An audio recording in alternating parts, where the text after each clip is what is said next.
All right, people, what is going on? What is going on? I hope you guys are having a fantastic morning. This is episode 258 of the First and Frame Rate Show. I am VF Baller, and today we got a lot to unpack. Got a couple of topics on deck, and it's going to be a lot, like I said, a lot to unpack. If you guys are listening on the YouTubes, you already see the ticker. If you're listening to this on the podcast avenue, you already seen the topics, and it's going to be a lot to talk about, like I said.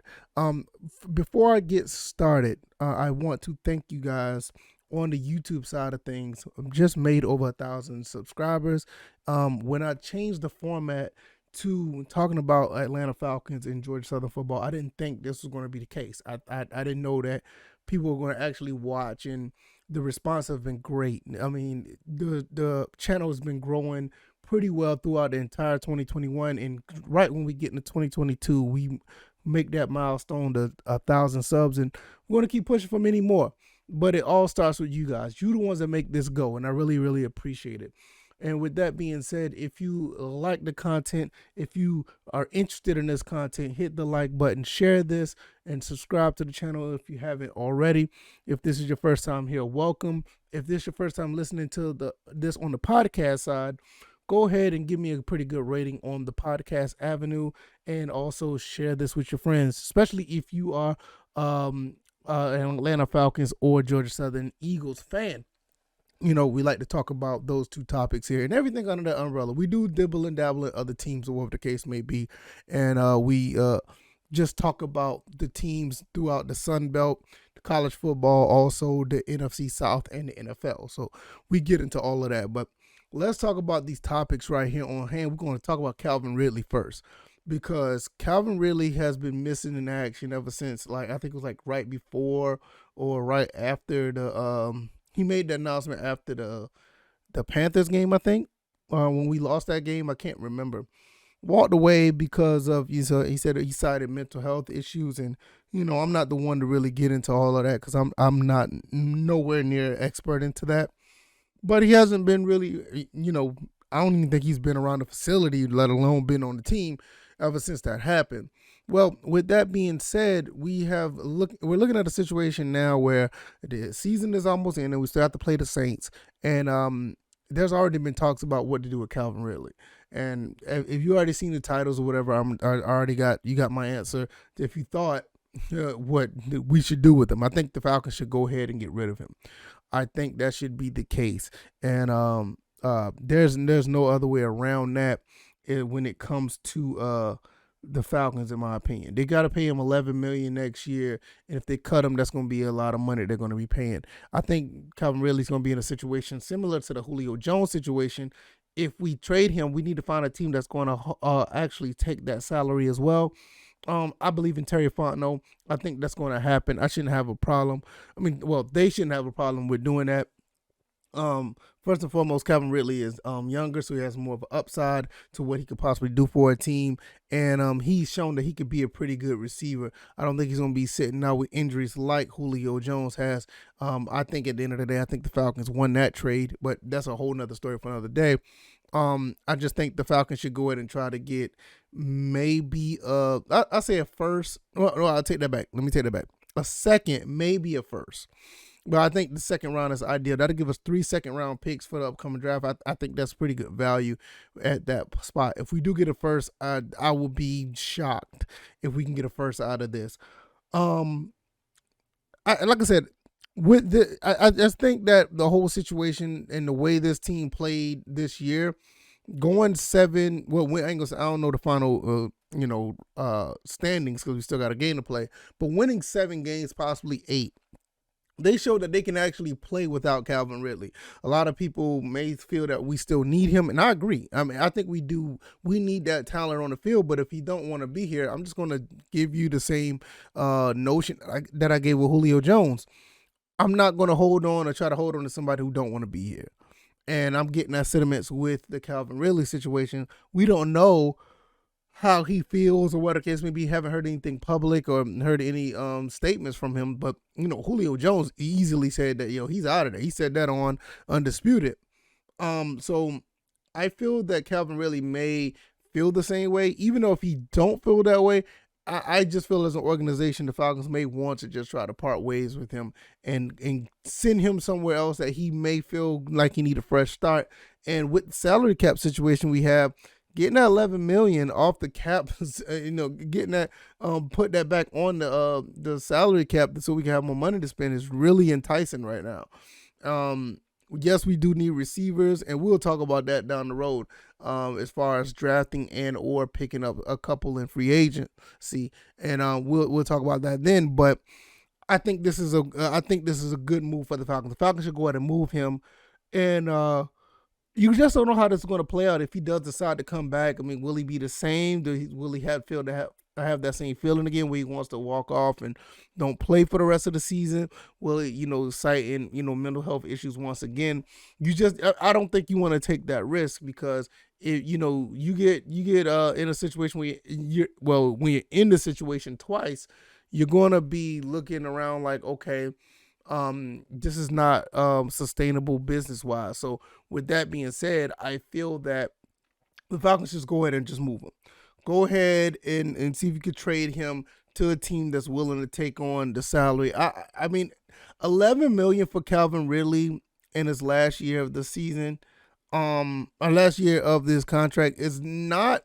It's pretty friendly, to be honest with you, going with the going rate for wide receivers, and they could restructure that deal if he's happy where he is. So whatever team that picks him up could actually, get a steal as far as money wise. So I'm a fan of it. Hopefully, whatever he's going through, hopefully he's able to overcome, because you just don't know how people are nowadays. And I'm not the one to really talk about it because I don't know. And if you don't know, you just don't know. So with that being said, I feel that the Falcons will go ahead and move on him. Now, with this being another thing I want to talk about, if this is going to be the case with Calvin Ridley being moved, I don't think that. No, I don't even think this in the cards anyway.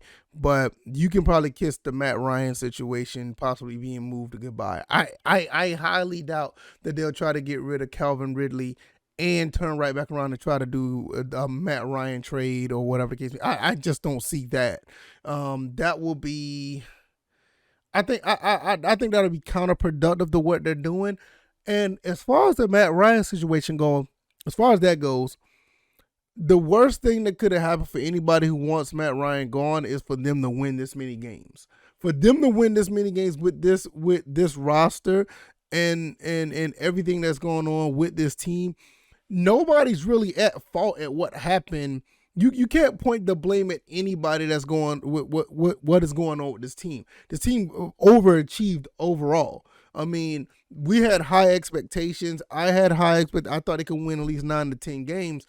And to be quite honest, they got close to doing that with the roster not as good as we thought it was.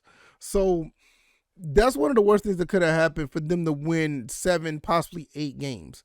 I don't see them really getting rid of Matt Ryan under these circumstances unless something, a deal that comes up that's too good to pass up.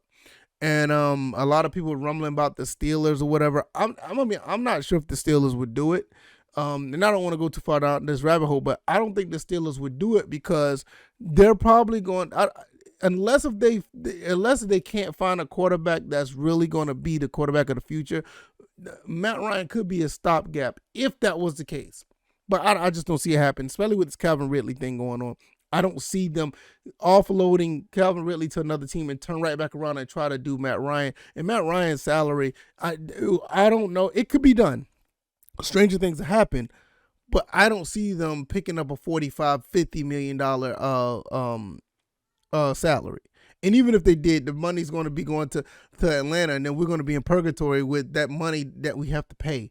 And we already got some bad contracts of people that's no longer with the Falcons still paying them. So I don't think we're going to do that. So at least one more year with Matt Ryan, and I'm guessing they're probably going to use his entire contract. They're going to run his whole contract out. But that's a whole nother story. But like I said, Calvin Ridley, I feel that he's going to be probably traded. I think they should move him. they should go ahead and do it and with no hesitation at the end of the season. I'm pretty sure Terry Fontenot can make some things happen. He's done pretty good with the Julio Jones trade, and I'm not complaining about that at all. Maybe he can make something work again this off season. So it's really unfortunate at the end of the day because we could have used his services. Russell Gage stepped up. Kyle Pitts did his thing. Zacchaeus had some moments as well. Hayden Hurst had a couple of touchdowns. A depleted wide receiver roster. Matt Ryan did a lot with nothing. This is probably like one of the worst receiving groups I've seen in a long time. And I'm not talking about like tight ends or what. I'm just talking about wide receivers. I've never seen a wide receiver group that was like, I'm not going to say they were bad. It's just that they weren't as talented as other wide receiver groups. Because, I mean, Russell Gage balled out.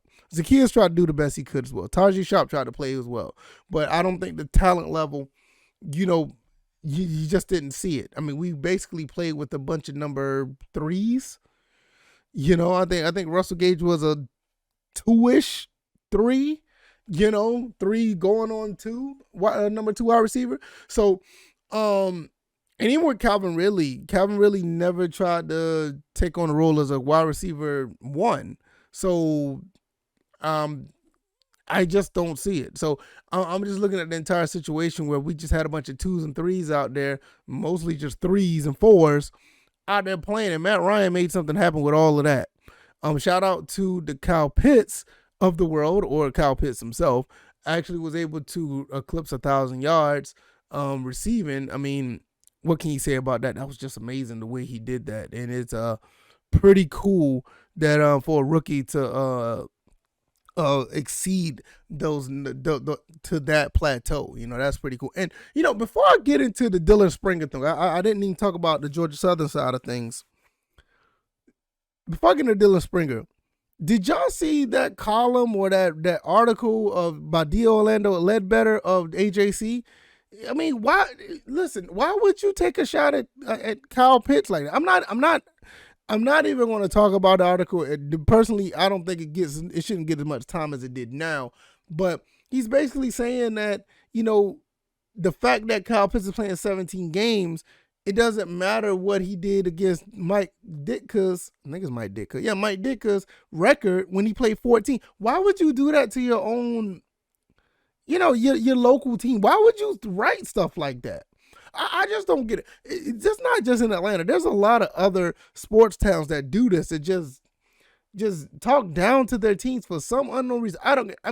Look, I get it. You can't be positive all the time. That's one thing, not to be positive all the time, but to just attack a certain player just because when in the middle of their having success, that's beyond me. If you want to attack a player because they're not doing well and you demand better of your team, that's the local team that you're covering, I get it. But in the middle of them doing something well, you're going to find a way to find a negative about it? I mean, who does that? I mean, it's just ridiculous. You know what? I don't live in Atlanta anymore. And I used to. And, my wife, she's talking about possibly moving back to Atlanta. What that's a whole nother story. We don't need to talk about now. But I used to love being in Atlanta and getting AJC, listening to 92.9 The Game, which I still do on my phone. I still listen to 92.9 The Game.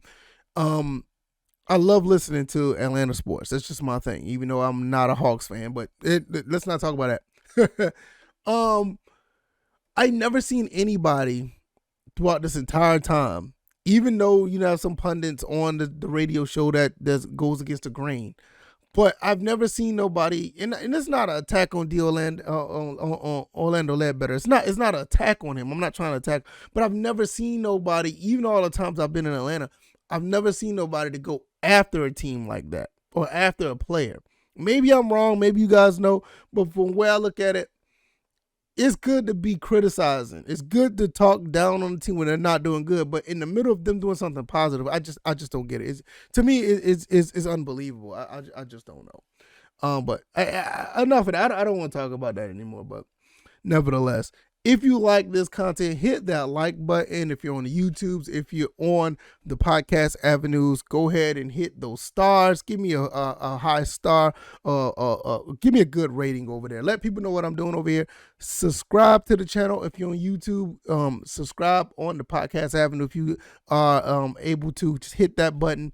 And so every time I go and live and when I go, well, if I ever go live on the YouTube side, but if I ever go and upload a new episode, you'll get it right away if you subscribe. So thank you guys for the support. You guys are awesome. You guys are amazing. And let's get into the Georgia Southern side of the show.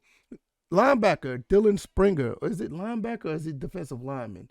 I could say that wrong. Let me see. I think he's a defensive lineman. Yeah, nevertheless, Dillon Springer is coming back. He's going to be returning to the Georgia Southern Eagles to play his final season. His last year eligibility. This is big news. And if he's a defensive end, or whatever, I can't remember because I see him all over the field. If he's one of the two, I apologize. But this is a really, really big deal. With Will Harris, the defensive coordinator, I'm pretty sure he's going to put him in a pretty good position to continue to be the leader that he is. His last year eligibility, you want to see a guy that has this type of leadership that can actually show the young guys that are going to be coming in and some guys who just need some form of direction on the field. He's going to be that guy. And it's good to see more talent that's experienced staying with the team. You already had guys that wasn't going to go anywhere just yet. I mean, like you said, you had the CJ Wrights of the world. He's graduated. He's going to the draft. Randy Wade, he's going into the draft. And, so you got a guy, the next man up, that's going to be able to continue to mentor, be somewhat of a mentor, show some of the new guys the ropes on how to play college football, and actually, lead the team as far as the defense. When you have guys like a Dillon Springer, Derek Canteen, and you have other guys, possibly Sean Pelkisson, if he's on defense, oh man, I hope he is. That'd be great. You also have Najee Thompson, who may play defense as well. Eldrick Robinson is a young guy who played very well in the absence of people who were injured. When you have these guys coming in to play, is really a good thing. And this is what you want to see when it comes to this type of this type of camaraderie when you have a team getting together, especially with a new coaching staff and all this other stuff. It's a really good thing. Okay, so let's talk about Dillon Springer's stats. And this is something that's pretty interesting when you see what he done. He played all 12 games, played and started in all 12 games. He had 29 tackles, 7 tackles for a loss, and 3.5 sacks. 5 quarterback hurries and 1 forced fumble. So he's a guy that can get to the ball. And this is really good. And it seems like he's just been getting better and better as every season that he played. So even the year before, he's gotten better. So this is the type of stuff that you want to see.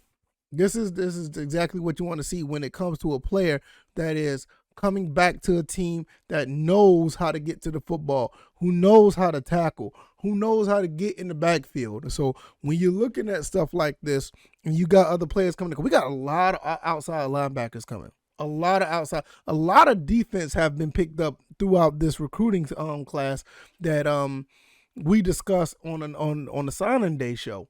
So we're going to have a pretty stout defense already, in my opinion. I think we have I ain't gonna say stout. I'll take that back.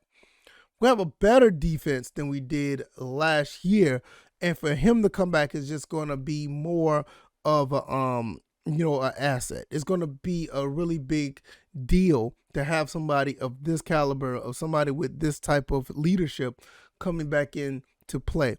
Now with him, and you have, I think, like I said, Derek Canteen. You're also going to have possibly Najee Thompson playing defense. I'm not 100% sure yet.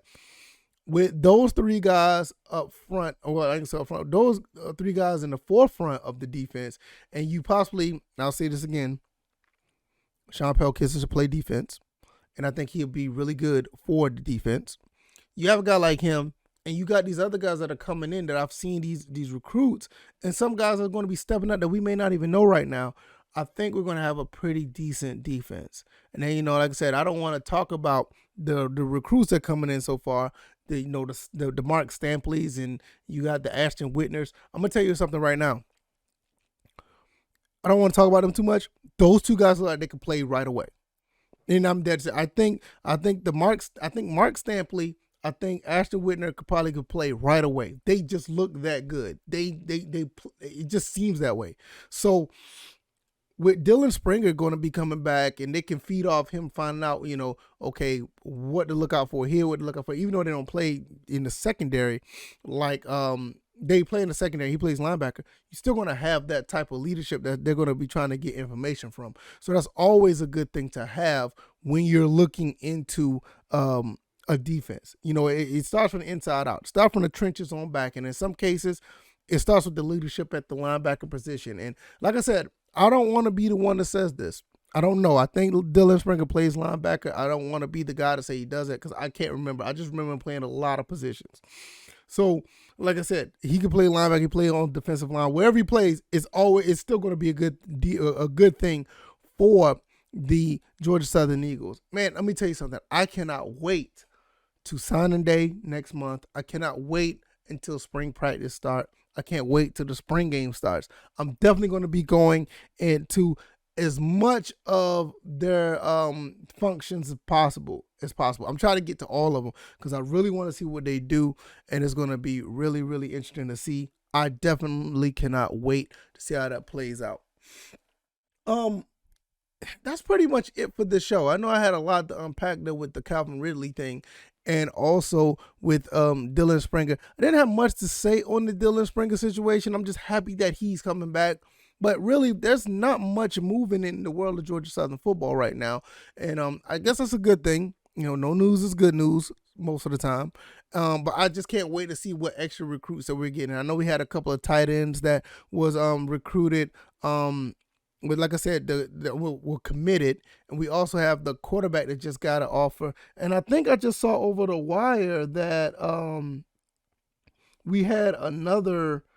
I want to say, please don't quote me on this. I think we had another person that's was offered a scholarship as well. I think it was a receiver. So we're continuously trying to get better and better, and that's what you want to see when it comes to Georgia Southern, because after a 3-9 season, there's nowhere else to go but up. You know what I mean? Nowhere else to go but up. And speaking of going up, the Atlanta Falcons actually overachieved once again. And I think addition by subtraction with Calvin Ridley is the way to go here. I think Calvin Ridley is going to be good wherever he goes. I just think the time with Atlanta and where Atlanta is as far as salary cap wise and what they're trying to do, what they're trying to build, and the fact that they won this many games with the staff that they have, I think this would be a good move for Atlanta to go ahead and part ways with Calvin Ridley. I would be surprised if he comes back to play for the Atlanta Falcons. So hopefully you guys enjoyed this episode. If you did, hit that like button if you're on the YouTube side of things. Subscribe to the channel if you're on the YouTube side of things. If you're listening to this on the podcast avenues, give me a good rating. Let people know what I'm doing over here. Share this episode and subscribe to the channel if you haven't already. And subscribe to the podcast if you haven't already, so you can get these episodes as soon as they go up. All right, y'all. I will see you guys on the next. Oh, one more thing before I go. I'm planning on possibly expanding the podcast to go on other avenues as far as video wise. So I'm still in the works of trying to get the podcast back on Google Podcasts. If you've been on Google Podcasts, it's probably still back on episode 220 or something like that. I've been having issues trying to get the podcast back on Google Podcasts, but no, I will be trying to do that as well. SoundCloud as well. I've been having an issue with that as well. But I'm planning on possibly trying to expand over to other places. I may try to go to rumble.com. I may try to go over there.